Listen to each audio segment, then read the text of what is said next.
All right, fellas, heading out into the desert. It's pretty treacherous out there, and the folks that used to come through here would never come in without beef jerky, because, you know, in the end, this is your best protein delivery system right here. Shredded cow flesh, cured, dried. Okay, so dig in, grab yourself 5 or 6 pieces. It'll be your daily ration to get you through any possible food emergencies today, should we become separated at any time. Yep, that ought to do it. And don't eat it all at once, because it expands in your stomach. My dog once ate about 10 pieces of this all at once, and she had to sleep under a bush for a week.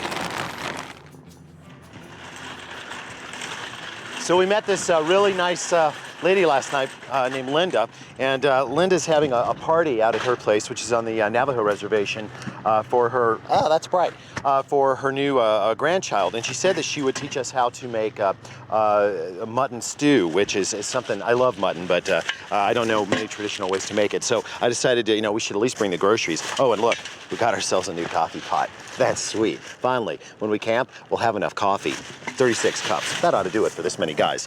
But on her grocery list, she needed 25 pounds of flour, so we've got the flour. That's good. She asked for, it's kind of like standard stewing stuff. We've got some celery, and she asked for some carrots. So we picked up the carrots, and paper plates and napkins and stuff like that. We got some balloons, because it's a party. Potatoes, still stewing, obviously, and some onions, and some stewed tomatoes, several cans of stewed tomatoes. We got that. But the real star of the show is, of course, the mutton, which you really can't get in too many American megamarts. Mutton is nothing more than lamb that's not lamb anymore. It's at least a year old, although around these parts, maybe a good bit more than a year old. This is starting to have a real comeback, and at least big city restaurants are starting to look at mutton again. It's extremely flavorful stuff, but it's a bit of a, well, there's some trickiness issues with cooking it. So we've got our leg of mutton into our trusty cooler, which is getting pretty full. And, oh yeah, I got a map of Utah, because I don't want to get lost, and postcards, which are always good to send home. So that's it. We'll load this stuff up and out to Linda's place. The flour, shortening, and a little bit of salt and baking powder and the water. Do you melt the shortening? No, you just put it in there and you use the warm water, and then mix it. Make it into a dough. Do you actually measure it when you do it, or do you just do it by hand? Ours is we just put it in there and whatnot. Right. So everything just comes out good. Okay. And then we put shortening in a hot pan.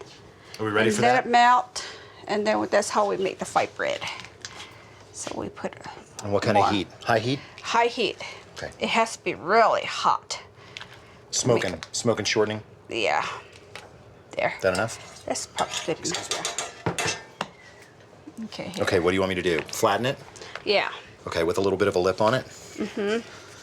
You just stretch it and stretch it. Now, you're using your knuckles, though, aren't you? Yeah, I'm using my knuckles. Okay. And the expert that makes the white bread, they go back and forth and back and forth. But usually I do it like a pizza type, and then I just use my my knuckle and you pat it back and forth. Okay. And then make it stretch. And then you just put it in the pan.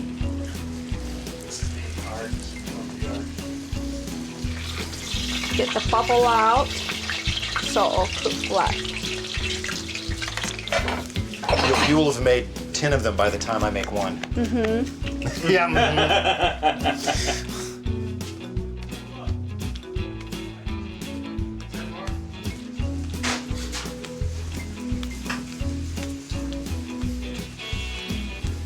It's just so sticky. I was gonna try to toss it like a pizza, but I can't. It just sticks to me.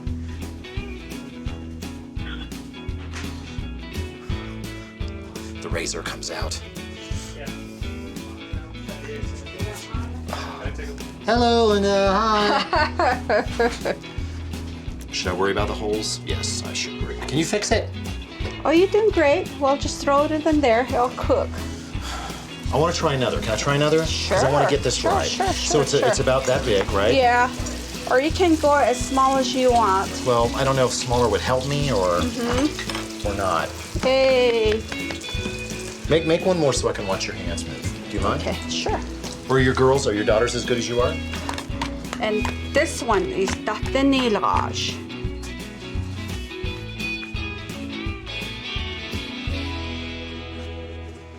Cool.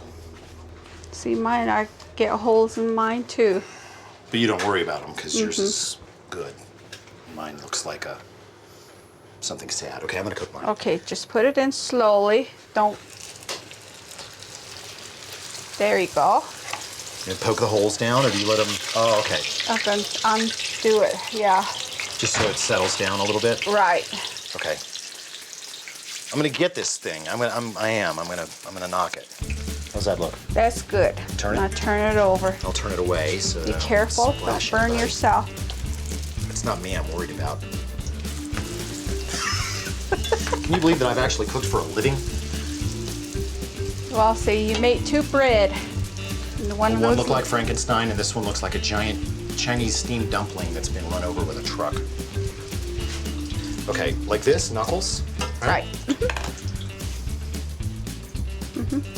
Or you can put it right here in between your hand and just clap it back and forth. Like that? Yeah. I think I like the knuckles better. You like the It feels knuckles? more like making a pizza.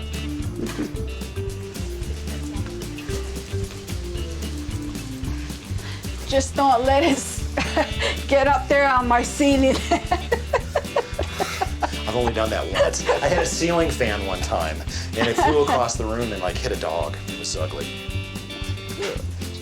Now you've got some hominy stew with the lamb the legs. lamb legs. And I just want everybody to see this because this is from my neck of the woods in a way. We've got chitlins. We've got lamb chitlins that have basically, you just wrapped these around pieces of the fat from around beef kidneys. This is beef fat. Right. And you're gonna cook those in the foil, braise them down. That'd be delicious. We've got beef liver, and I'm gonna bone out this leg real quick. And I'm glad you've got a boning knife. I thought I'd have to borrow one from Jean-Claude.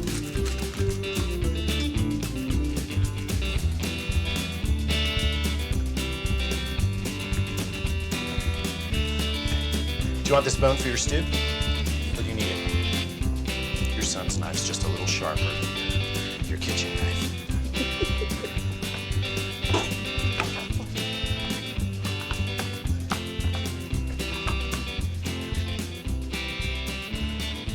So Linda, you've been a wonderful hostess, and you let us come and you let us eat and crash your party and everything, but your knives are some of the worst that I've ever seen. So I want you to have my, Oh my God. my custom-made, one-of-a-kind kin onion knives. Thank The micarta handle. There's you. only one like it in the planet. And this is the whole thing to keep the blade in so that it won't slap up against all those other dull knives that you've got there. My. Thank you Thank you. for everything. Yeah, and you can take your arm clean off with that, so Okay. be careful. But thank you very, So very when I get mad at my man, I'll go ahead and wham with No. it. You hit him with a frying pan or something that won't leave a mess. Dr. Forrest, dial 118. Hi there, Alton Brown, reporting from the road where I am filming a new travel food memoir called Feasting on Asphalt. Want to hear what I learned today?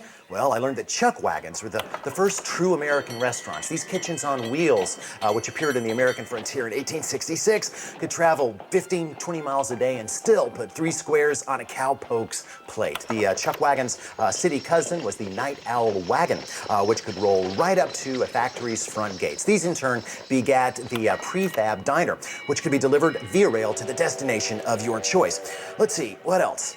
Oh yeah, I learned that touring motorcycles, gravel, and collarbones aren't a very winning combination, and that when faced with hospital food, Jell-O is always your best bet.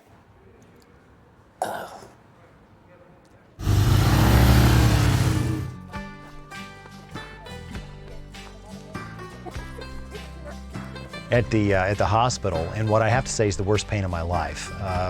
The guys went on out and met up with the chuck wagon, and this was the reason that we had been going out into the desert in the first place, was to meet up with these folks from the Curly Q Ranch, who win all kinds of awards for their food, for their period food that they do out of Dutch ovens off of the back of this chuck wagon, and it is a lovingly You know, actually, I don't know if it's restored or recovered. I think it's half and half. Part of it was been renovated, and part of it is new.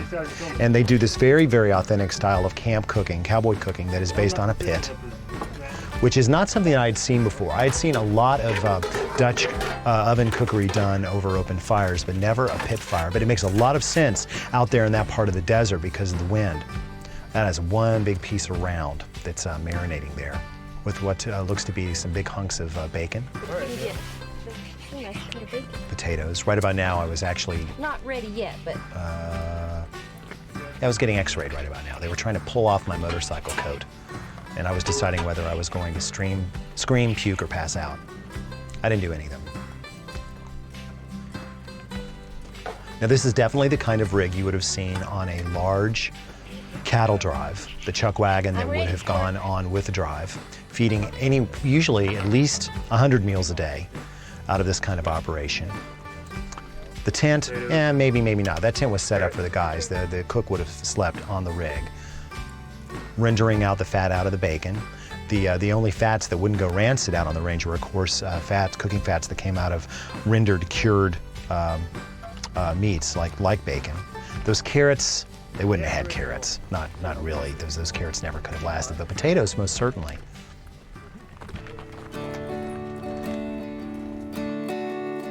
Talk about an orchid so lovely and rare. Wait till you see my darling. Talk about a queen. And now look at that. There were special tools made so that you could stir things in Dutch ovens and pots and whatnot without having to bend down and get too close to the fire. And you saw her working that long spoon there. They're newlyweds, by the way. I found out the next day. I didn't know what happiness meant till she walked into my heart. Oh, we filled Talk it up. about We've got a good her stash. eyes as blue as the sky. Wait till you see my darling.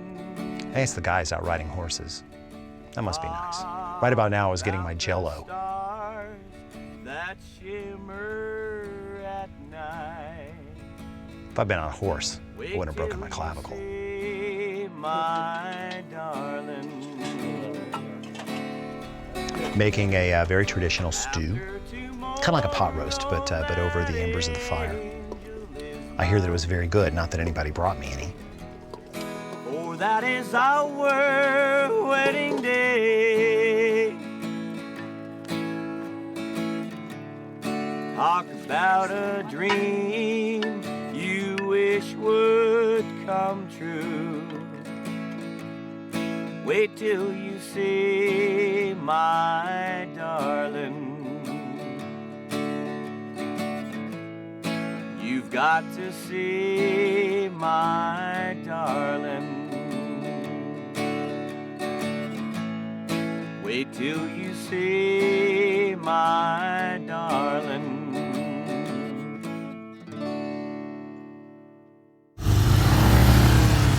Drug this thing cross country. It's getting a little beat up, but anyway, here are my split peas that you might remember. I think I bought these in Missouri off of Route 66, the discount grocery place. So I've been carrying these around. I plan on cooking those in my crock pot. I've got some water here. Oh, and for seasoning, I finally got to break out the bank account of protein that I've been dragging around. Oh, been dragging around. Just keep rolling. Dragging around the whole trip, thinking that we would run out of food and need this. And this is, of course, wow, that really hurt. My ham, my dry smoked ham, which we've got here, and I'm gonna get some of this guy out finally and cut it up for seasoning.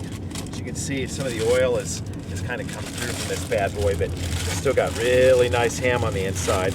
First, we'll have to cut out some of that mold probably. But anyway, I'm gonna use that, some slices of that to season my soup. And I'm just gonna whip out my trusty pocket knife here. And I'm gonna, you know, the more I think about it, already being a one-armed man here, maybe I'll wait till, Jim, why don't we find ourselves a freeway? I don't think I can make this soup on this road, and then we'll get to making our soup. And then once we get to California, I'm sure there'll be many other delights along the way, but we'll at least get this dinner going. 7 p.m. Pacific Time, day 23. We are in Rialto, California on Route 66, yet again, only it's not nearly as bumpy this time, although it is a little bit more noisy. We're staying at the classic Wigwam, which is an odd name because they're teepees, I think.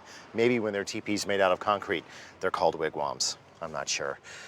Anyway, I've made it into California, and I have to say I'm a little disappointed. My little accident with the gravel and gravity meant that we didn't camp out as much as I hoped, and had a lot of dishes that I wanted to do still. But because I've got my 12-volt auto cigarette lighter plug-in, I don't know why they call them cigarette lighters. They don't have cigarette lighters in them anymore. Plug-in, I can still cook out of my very own chuck wagon. It's maybe not as nice as the chuck wagon that I didn't get to see the other night because of being in the hospital, but I still think that it's just fine. And I'm going to finally, as I said before, cook up some of these split peas. And I'm not going to measure or anything. I've got my slow cooker here, and I'm just going to pour in a couple of cups, maybe half full there, with my split peas, as you can see. We're going to need some flavorant, and I've been hauling around this beautiful Smithfield ham for I don't know how many thousands of miles we've been. Now, this is the exact kind of cured meat that every immigrant with a good covered wagon would not have left the East Coast without if they didn't have to. These things will literally last forever. And don't see that mold right there on the cut side? Don't let that scare you. You just cut that off and keep going. No problem. Loads of protein, loads of flavor, loads of salt. So it can often be used to flavor a soup, just like this one. Clearly my chuck wagon still needs some more work. Have to level it later. So, having given away my perfectly good kitchen knife to Linda back in Utah, I'm just going to slice off a little bit of this guy. It'll probably take a little bit of time. It's pretty tough on the outside. Tougher than I am, I might admit. And we'll get some of this rind off, which is pretty much what I want. I'm wanting some of that fat. I'm usually a lot more adept than this, but I'm in a little bit of pain. That smelled, oh, sorry, you can't smell that. I'm gonna bury that down in there, carve down a little bit deeper. You see that really luscious fat there.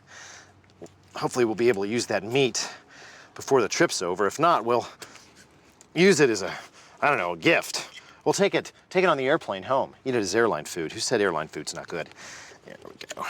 That's all I really need for this. We'll get down in a little bit of that lean meat. There. Come on now. There we go. Okay. 2 pieces should do the trick. I don't think this pillowcase is going to be used as a pillowcase anymore. It smells nice though. And we're going to add enough water to cover that we'll cover it, and then a third more. There we go. Now, ordinarily I'd add, some more pepper, maybe some other herbs and spices to the party, but there's so much flavor in that cured ham that I'm not going to worry about it. So we'll just give it a little stir, just make sure the water is evenly distributed, no air pockets. And I'm going to clamp on the lid and leave that for, I'm going to guess, about 5 hours. Meantime, I'll soak up the ambience of this wigwam village, which is nice. This will last another 12 years, as long as I'm good to it. Oh, why do I keep doing that? I'm going to my teepee now. Call me in a few hours. 5 hours.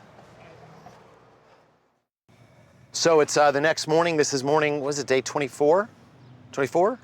24, I think. And we're ready to have a breakfast on our pea porridge. And this is a very traditional way of eating. For instance, during the Lewis and Clark expeditions, usually they made mess. They did their cooking at night and then ate leftovers during the day. So it would be very usual to make a porridge at night, eat it in the morning right before taking off. So here we've got our pea porridge and with our nice little bit of ham in it. And I'm just going to give it a taste to make sure it's good and done. I actually got worried about it last night, so I came in and turned it off last evening.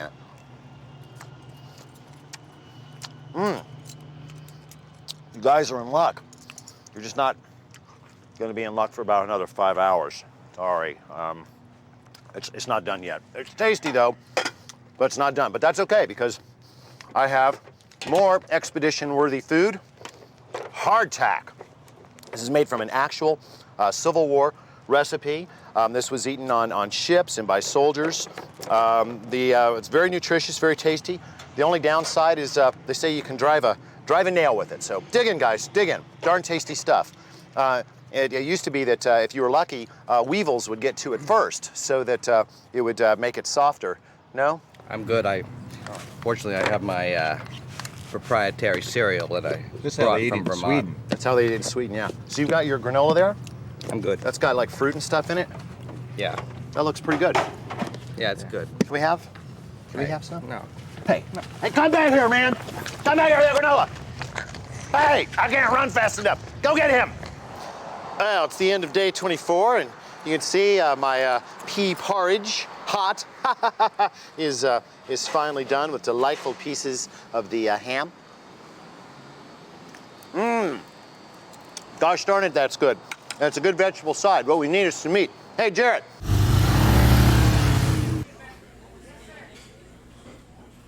Some of my guys that were talking to me, who talked to you, said that you guys do some pretty good cooking in your rig. Oh yeah. What kind of food's coming out? Oh, we've done steaks, we've done meatloaf, we've done chicken, Yeah. potatoes, mashed, baked. Do you think of yourself as foodies? I mean, is food a big part of your enjoyment out of life? You know. Yeah. Well, I got that too, but. Well, yeah. Because I've been told that truck drivers, I've been told follow, my grandfather was a long distance trucker. He said follow cops and truckers. Oh, yes. And you'll find good food. Oh yeah. Traditional. Guaranteed. Why is that? What is it about truckers and food? Because they work hard for their money and they want the best bang they can get for it. And the best places to go is your little mom and pop places and stuff. And they're going to treat you special. Okay. They're going to treat you good. Mom and pop places. You know, it's funny.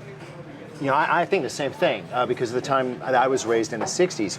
Are you finding as time goes on, there are fewer and fewer mom and pop places, or are there as many as there used to be? Yeah, there's Fewer and fewer. because of all the big name restaurants, and the Corporate. fast food stuff. Yeah, they're just pushing them out. It's like they're talking about the small business person. They're there, but they're going away because everybody's what do you call it? Consolidating and merging Yes, and merging, getting that's what I'm bigger. talking about, merging, yes.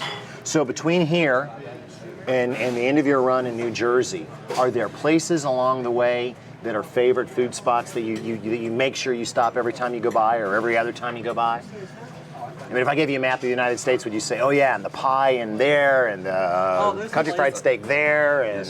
Well, yeah, on this run, but like I said, we've been all over it. I mean, there's a place up around Denver that comes to mind. It's called the Butcher Block. I mean, that Butcher place, Block? That place, they've got a burger in there. That thing is like this big around, but yay high. You get fries and everything. I mean, and it's like $3-4.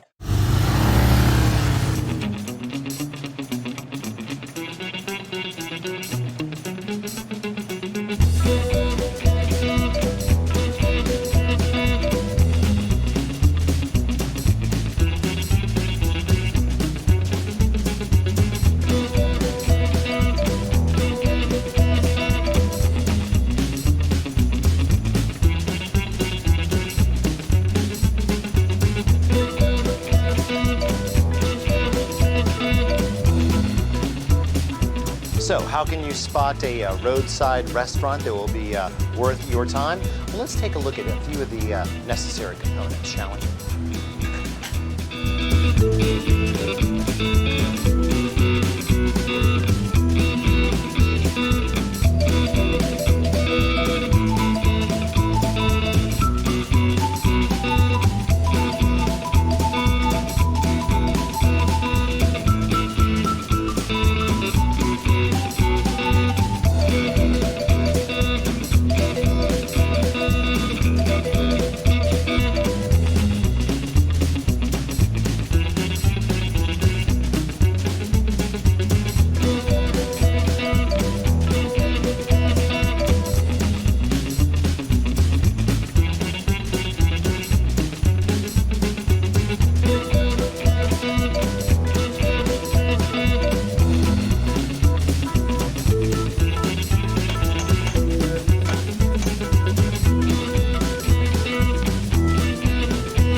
Last but by no means least, you need yourself a fry cook, AKA a short order cook. A guy that's got more knowledge about cooking than, well, a dozen guys in tall white hats could ever have. Tell me something, Jero. What kind of oil do you use on your griddle? Coconut grill. Why do you do that? Keeps the grill clean and easy to cook with. See that? Not just everybody knows that stuff. Thanks a lot, man. Great place. Okay, come back again. Okay, another hot tip. Check out the overnight delivery guys. They always go into these businesses and they're the best places to eat. Can't find a cop? Get an overnight package delivery guy. Yeah. Works every time. Oh yeah. Yeah, well, I guess they would know who everybody is and where everything is. Okay, if I go somewhere, because I don't know where the cops go, but if I see a couple delivery guys out there, maybe some more like working trucks than regular guys, oh yeah. That's supporting evidence for me. Yeah, in the South, if I see a couple of pickup trucks that have like big coolers strapped to the back or big tool things, I see more than 3 of those, odds are that's a good place to stop. And that's always something to look for at barbecue places. Man, I wish we had barbecue out The here. barbecue, you're wanting to look I for a miss smoke. barbecue. You got to look for a stack of wood, because a barbecue joint without stacks of wood isn't a barbecue place. Really? It's reheating or something, or it's using gas for some reason. Got to have wood. Got to be a chimney, and generally when you go inside, you want to see kind of like a pin-up calendar of some type, and pictures of family. They're always there someplace. So pictures of the person's family. And the smoke's going to be going, but the smoke will never be black or sooty looking. If it's black or sooty looking, they can't control their fire right. So you're always looking for kind of a light, wispy smoke. Yeah. And piles of wood, and the wood can't look like it's been stacked too nicely. Because if it's stacked nicely, it means it's going to be there too long. It's got to be like dumped, because they go through it. They move through the wood. Really? Yeah. And really, really great barbecue places will always offer, you can always just get ask them for a whole smoked shoulder. Because places that aren't very good will shred everything and then hide it with sauce. So even if it's not on the menu, ask for a whole hunk of meat. See, we can't find good barbecue in California. I You can don't find a have the lot wood. of good stuff, but I cannot go on these streets and find barbecue in California. You don't have the wood for it here. Because wood, like mesquite, the different cedars and whatnot, they burn real hot, but they make a flame and they don't make any coals. You need oak, you need hickory, apple sometimes, but usually not by itself, or maple. East Coast woods is what you need. Hard woods that store a lot of BTU in the coal matter. I guess palm tree wood. Palm tree wood wouldn't work too good for a doesn't barbecue. make very good barbecue. No, there's no tradition that I know of palm smoked anything. Do you think that in the last decade there's been a real change in the kind of places there are to eat that are right on the highway, right on the road? Are there fewer mom and pop places? Are there more mom and pop places? What's happening? Well, it's a huge decline. I mean, corporate America is taking over, the places that we eat and telling us what we're going to have. The discretion is taken away from the individual owner because of recipes and mandates and legal guidelines. The lawyers. Yes.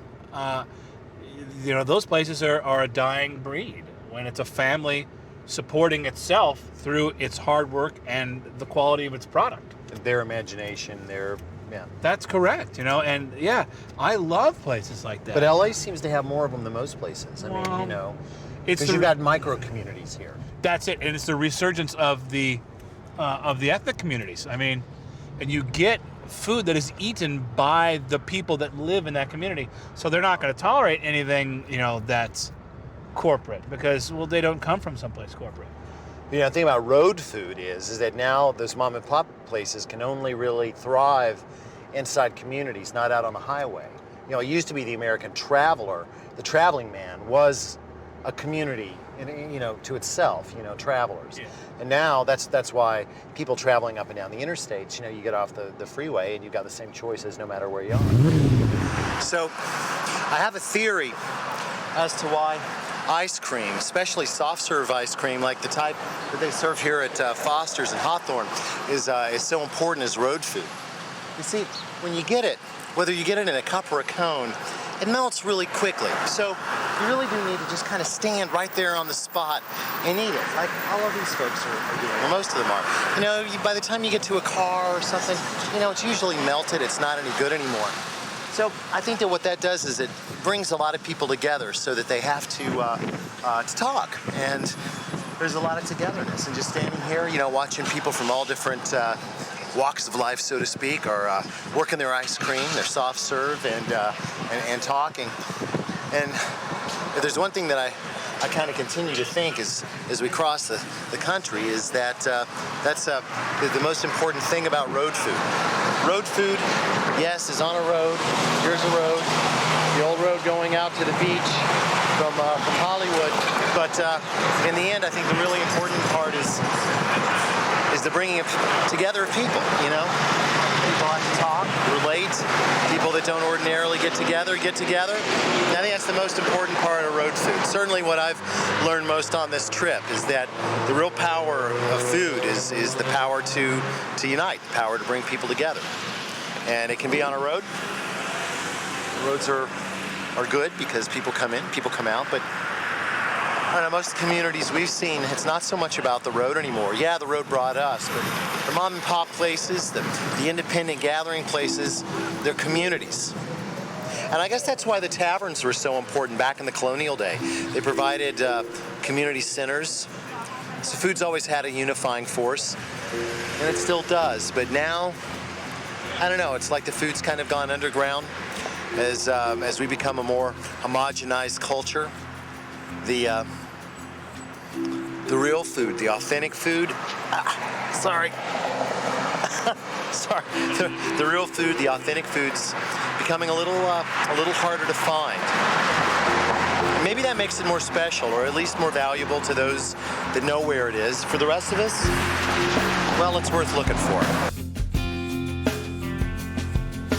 4,682 miles and kept the rubber side up the whole way. Down. Oh, God, I go again. 4,682 miles and the rubber side down the whole way.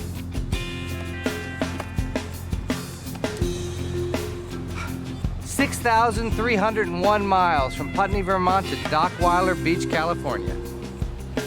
I don't know many miles. No. Because most of them, they was in a truck when they shipped to Georgia. No, 4,865. And three back tires. 3 back tires. I don't know why. Because he's... I smoked them all. Jean-Claude, he smoked them all. He smoked them down to nothing. There's nothing left. 3 back tires.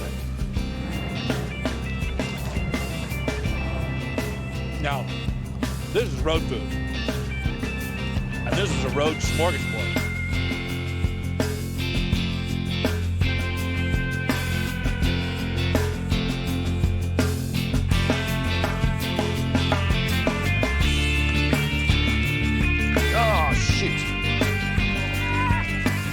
I didn't go fast enough. I'm a cripple. I can't help it. Yeah, but we got no more Mentos.